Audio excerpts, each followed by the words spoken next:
So that's a lot of just pre-setup, getting agencies, getting users into the portal. What you're going to do here today is actually sign into the portal itself. So you can simply go to the portal, click sign in, and enter your credentials here. And once you're signed in here, it is going to lead you back in to the portal. And excuse me as I jump around here. And where we're going to start off in this next journey is actually the profile. So once you are signed in, you can click on your name in the top right-hand corner of the screen. There's a little drop down here, and you can click profile. And this is where we are going to start the next journey, journey 2.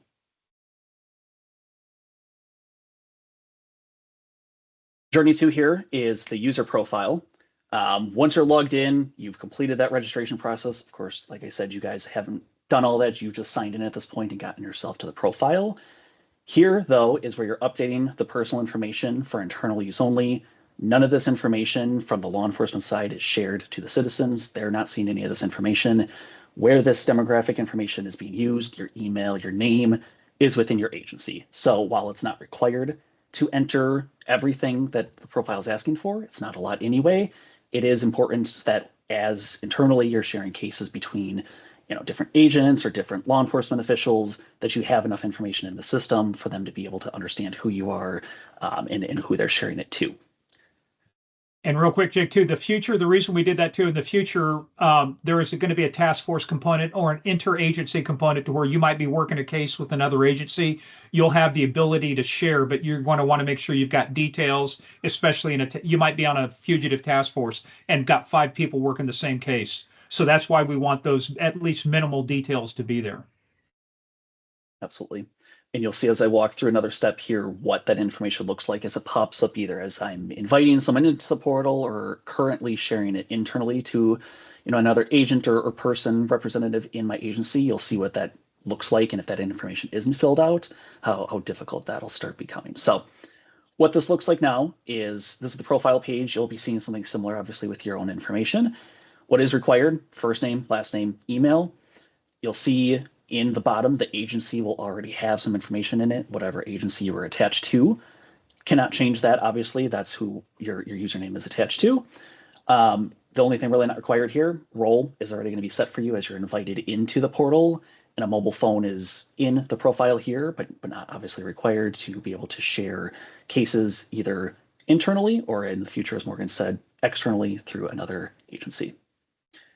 The only differences here for the role is if you see admin, you've got all access, including departmental, add, remove, edit access. You've essentially got the keys to the kingdom.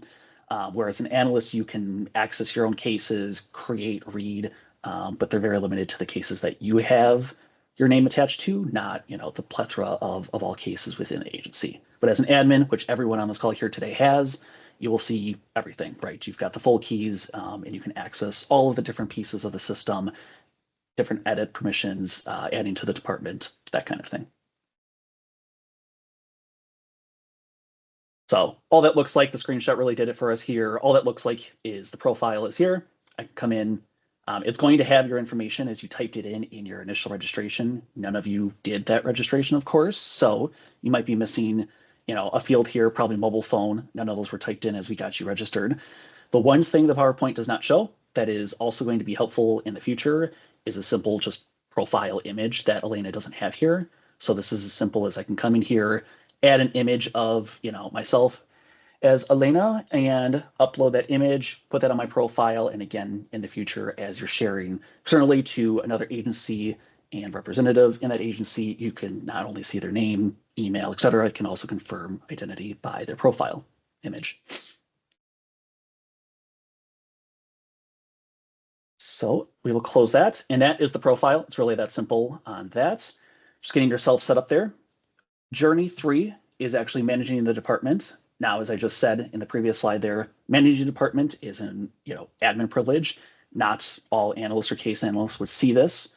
But what the managing department really is to be able to review and add your contacts from within your agency to the team to be able to invite them into the portal, right? Once they're in and have access, then you're giving them those different roles to say, are they managing cases? Are they also part of the administrative team?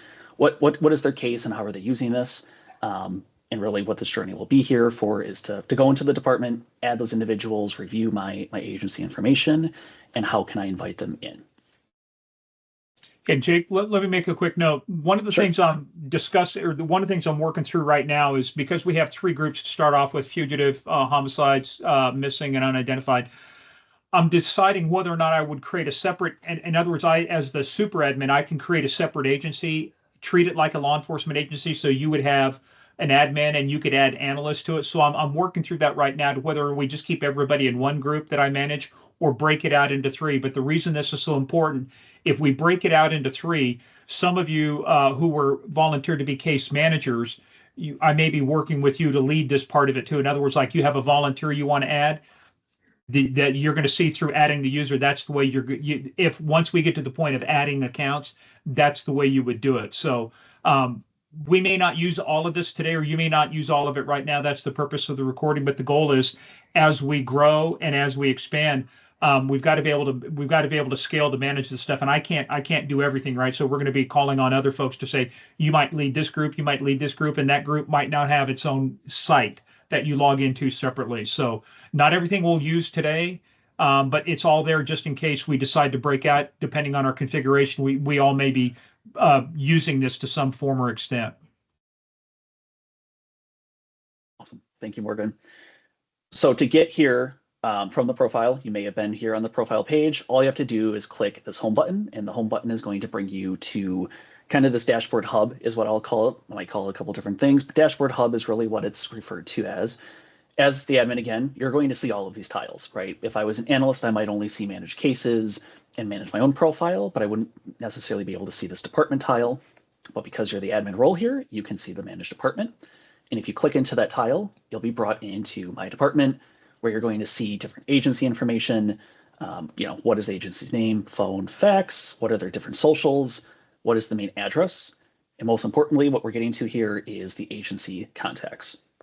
For your example, you're only going to see yourself as one of the agency contacts, maybe one other if there's test data there that has them attached to the agency, but likely nothing. I've added in both Caitlin and Jonas here to my team and invited them in. And really all this looks like here is being able to create an agency contact and putting in some simple information: a first name, middle initial, not required, last name, email, and business phone. What you're going to see here is this asterisk. Those are how I know if a field is required or not. So if I go and try and type this in and I don't enter information under business phone, for example, it's going to yell at me and say that that's required information in order to submit this. Why those are required, especially something like email, is I can't send an invitation off and get someone into the portal if we don't have their email. So having that information, being able to submit that in, and then as you submit this is where the invitation is going to go out to them.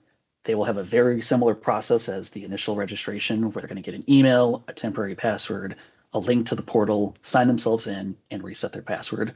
And they will have very similar access here in being able to see what you're seeing on that dashboard hub once they complete that registration and get themselves into the portal.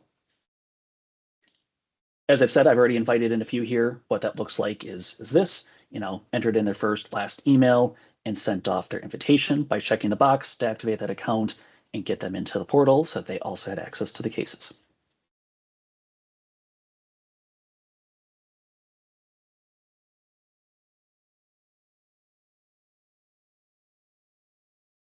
Just walk through this, but this is what it looks like. As I click submit on the left side here, that screenshot is then triggering this email to the individual. As Jonas was invited in by me, it sent him an email. He got his username, he got a password, and then logged himself into the portal, which he then got access as an analyst and went to the dashboard hub to do what we'll do here in Journey 4, which is create a case.